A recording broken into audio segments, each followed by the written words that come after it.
Yes, I know you read the title. You're probably thinking, well, what the heck? You got so excited. This was the product that you were so anticipated for. And you know what? I still am anticipated for it. There's just a couple things that I've come to realize now that I'm out of shock factor. Allow me to explain.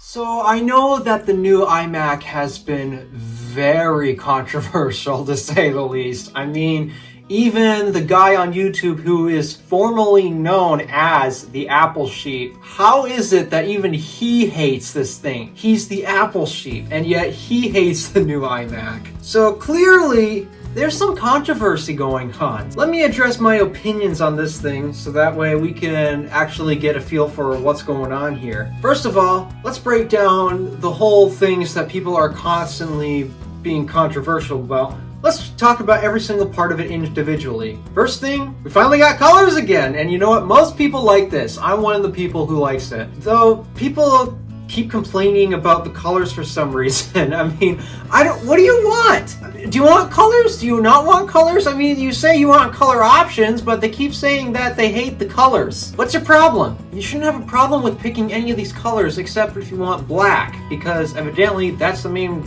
color that so many of the pro people want, which I don't understand why. But because there's no black option, the people who are actually more of the pro users and are more into the Apple stuff, they're not very happy about the colors just because there's no black. Complain all you want, I guess. But in terms of the new colors, we got all the colors of the rainbow except indigo. Instead, indigo is replaced with silver. So 7 colors, but 1 is not of the rainbow.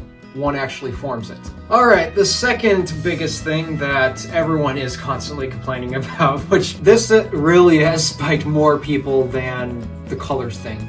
I mean, the color thing, yes, sucks to be you if you don't like any of the new colors and you prefer the basic, boring black for everything. Yeah, I guess they're really not happy now because now the bezels are white. And seriously, does it even matter what color the bezels are? I mean, I got 2 iPods. Both of them are blue and with white bezels. I don't have a single complaint. In fact, to be honest, I think if it's the black bezel one, it looks very boring. It just does. The black bezels look pretty boring. Why not have a contrast in the first place? Then here comes another part. Wow, this list keeps going to the most controversial stuff. So here comes a part that, oh man, some people kind of get, but some people just can't get past. Everyone was expecting iPad Pro on a stick. And what I mean by that is basically a display with even bezels all around. So say this entire black panel here excluding the silver aluminum right here. That's what they wanted. All the black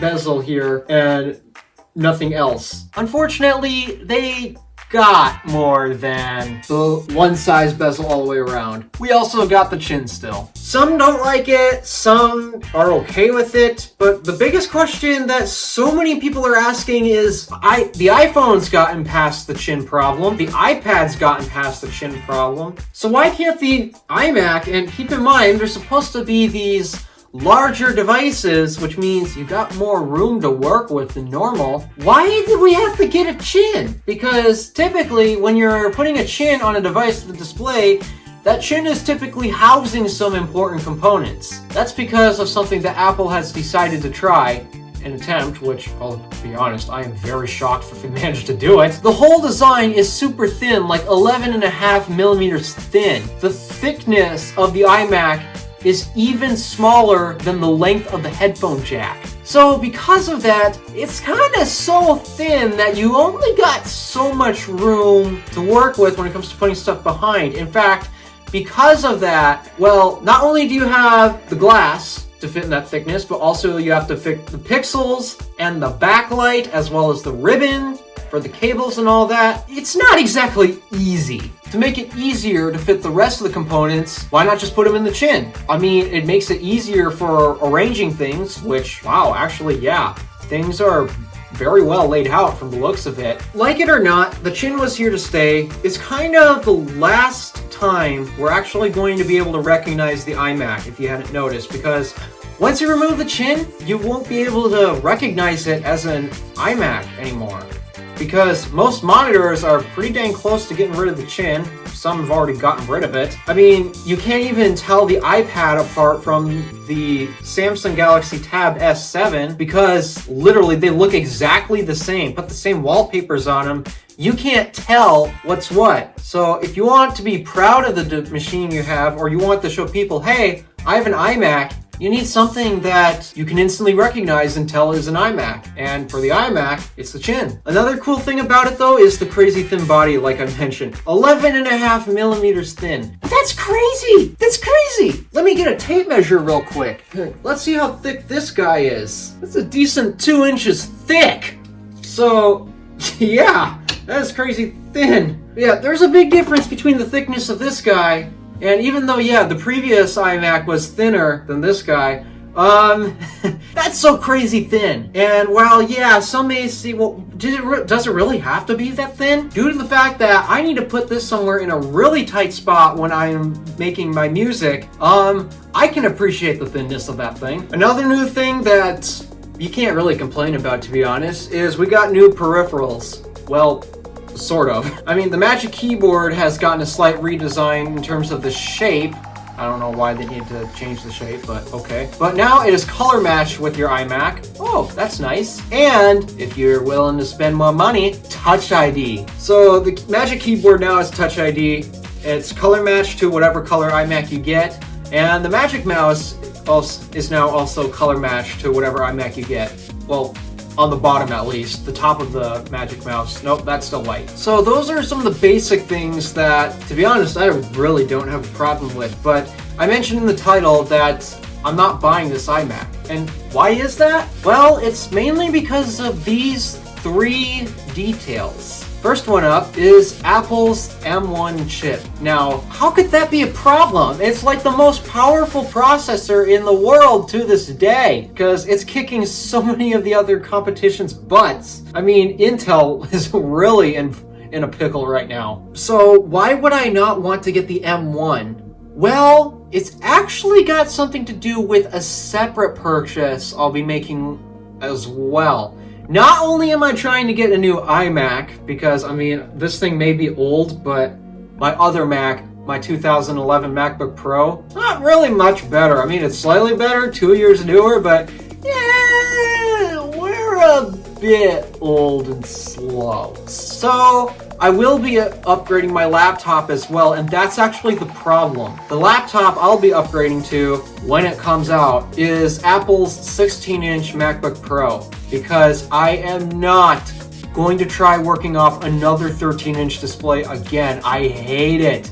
I value my screen real estate. There's a reason why I work off of this thing, even though it's 2 years older than my MacBook and the performance absolutely sucks. I need my big screen. So I'm going to be getting the 16-inch MacBook Pro, and here's where the M1 problem comes in. Apple is not likely going to put the M1 chip in the 16-inch MacBook Pro.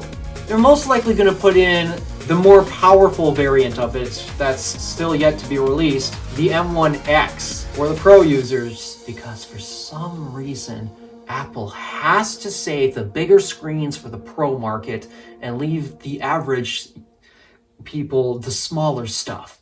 Why? So because of that, my laptop will most likely be coming with the M1X, and I don't know about you, but I prefer that my base at-home workstation has the same, if not more, performance than my laptop. That means I can't really get the new iMac because it's basically not going to be as powerful as my mobile editing setup, and I don't travel much. Despite that, I was on vacation last week. I don't travel much, which means I'm at home most of the time, and if I'm at home, I prefer to have something stationary versus plugging in a separate display all the time. That also means I'm going to want the most powerful thing I have at all times. And yeah, the 16-inch MacBook Pro is going to be that, but I prefer to edit off of an iMac or do all of my work off of an iMac. And yet, having a more powerful laptop that I'll use less than my less powerful iMac that I'll use more, that doesn't make sense.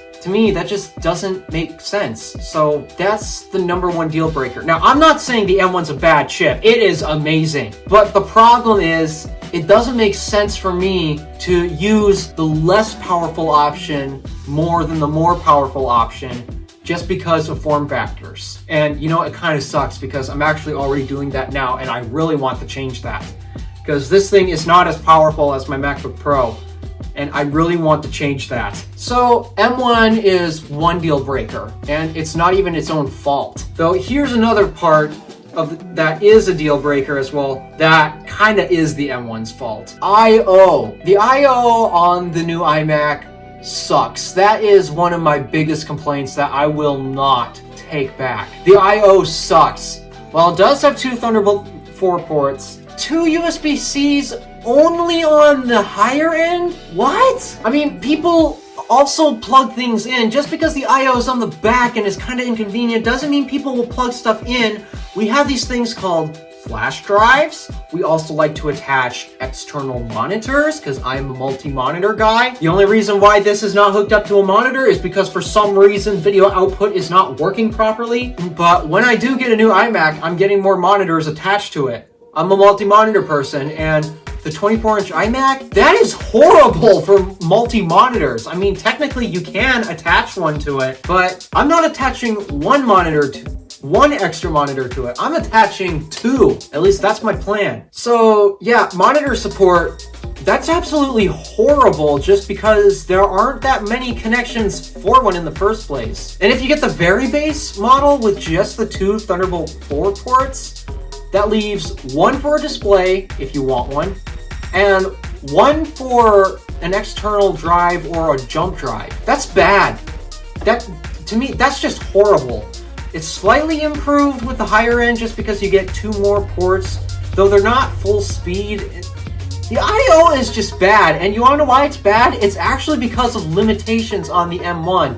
The M1 is supposed to be the regular consumer grade chip. The I/O is not meant for pro stuff. The I/O that they're giving us is more meant for the consumer grade stuff, which means not plugging very many things in. The things that you're probably going to plug in is maybe an external display and external storage. That's literally it. I'm going to be plugging a little more than just one external display and maybe storage. Yeah, the I/O is garbage. The one thing that I can appreciate about the I/O is that they moved the Ethernet port to somewhere where it won't be dangling off your desk. Now there's only going to be one cable, assuming that you don't have any other stuff plugged in, dangling off the desk, which is still the power cable. I like how I just had this one power cable running from my iMac down to the floor here. And now that the Ethernet plugs into a brick on the floor that runs up to your iMac. Cleaner desk. I finally got my desk cleaned, if you guys haven't seen my previous studio before. But in general, the I/O, it sucks. It's bad. And then the last reason. The 24-inch iMac is supposed to be the replacement of the smaller 21.5-inch iMac, which means it's supposed to be the smaller iMac. If you guys completely forgot what I just said a little while ago, I value my screen real estate, which means small displays is a no-go. There's a reason why I'm going to get the 16-inch when I get a new MacBook. It's because I need a bigger screen. 24 inches, while it may not be bad, this is a 20-inch. And while 24 inches will be a slight upgrade, well, Apple's gonna be working on a 32-inch, supposedly. Not a 27, I hear it's a 32. At least that's what most rumors are pointing at. If Apple's making a 32-inch iMac, to me, I'm more inclined to buy that because I value my screen real estate. The 24-inch iMac just isn't made for my use cases. That's the only reason why I'm not buying it. It's just not made for my use cases. Now, does this mean that it's a bad product? No, it's actually a very good one. It's good? Well, in that case, who can I recommend it to? Before I begin my list of recommendations, the very base model, no, do not buy that. Do not buy the very base model. Please spend the extra $200 for the higher end model. Not only does it unlock more color options, it gets you better I/O and slightly better performance, because for some reason Apple disabled another GPU core in the iMac base model. So don't get the base model iMac. Please spend the extra $200 for that. So who can I recommend this to? Creative hobbyists is one, because I mean, macOS is meant for the creative people. Those who like to take pictures and edit them, videos. If you do it lightly, if you're a light creative person that likes to make a video every now and then, or Photoshop a picture, yeah, I can totally recommend that, because even though while the I/O is trash, you're probably not likely to use it if you're a light user, because light users are probably just going to be using their iPhone to take it. It's not going to be used as heavily, which means the M1, I mean the M1's already overkill for performance, but the M1's powerful enough to do it, while even though the I/O sucks for heavy intensive creative pros, the light pros, it makes sense. So light creative professionals, light creative hobbyists, yeah, totally get it. It's going to be great. General work at home, the new FaceTime camera is awesome, as well as the speakers, so you'll appreciate doing that. While the display may be a little overkill for some just basic homework, maybe a bit expensive, but yeah, I could totally see a reason to use it at home. Not only just for filing your taxes and doing some online research, maybe some work at home, or for when the kids, when they get home from school, they can work at that. Or even better, since a lot of kids are actually being homeschooled, why not get a basic desktop for them? Because we love bigger screens, so why not get a desktop? Laptops are cool, but now that some kids are homeschooled, why not get a desktop, because they're not going anywhere in the first place? For home use and you want a desktop, yeah, get it. And then what about business work? Yes, totally get it for business work. Accountants, while the display again might be a tad overkill, the screen is a decent size, the I/O is basic enough that you can do some network, that you can plug it into your business's network. Again, the M1 is pretty overkill for what it is. Yes, businesses, do get it, because I mean, if I can do basic business work off of this, then you should totally be able to do business work off of this new iMac.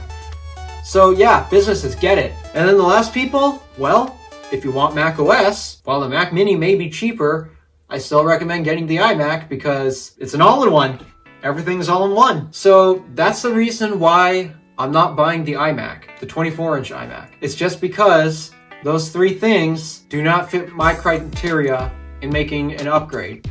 So that means, yes, I'm going to be stuck with this old thing until the new 32-inch comes out. In fact, I really hope the 32-inch keeps that blue color, because I really want that blue color. I can't get the new iMac because for what I'm going to use it for, it's not 100% there. And plus, when I hear there's a bigger screen option, I'm getting it. I already finally took my rule into practice with my iPhone. I didn't get a small one, I got a big one. And every single time I have disobeyed my rule of get the biggest screen possible, I have always practically shot myself in the foot. I'm done disobeying my rule about compromising with the smaller display. I'm going to go with the 32-inch because that's my rule. If I disobey it again, I'm shooting myself in the foot again. The 24-inch iMac is a great product, but it's a great product that was not meant for me. That's why I won't be buying the new iMac. But I will be buying a new 32-inch iMac. A, once I can afford it, and B, once it comes out. Alrighty, thank you for watching. Do me a favor and interact with the stuff below. My name is Alpha DeWolf, Random Alpha, signing out.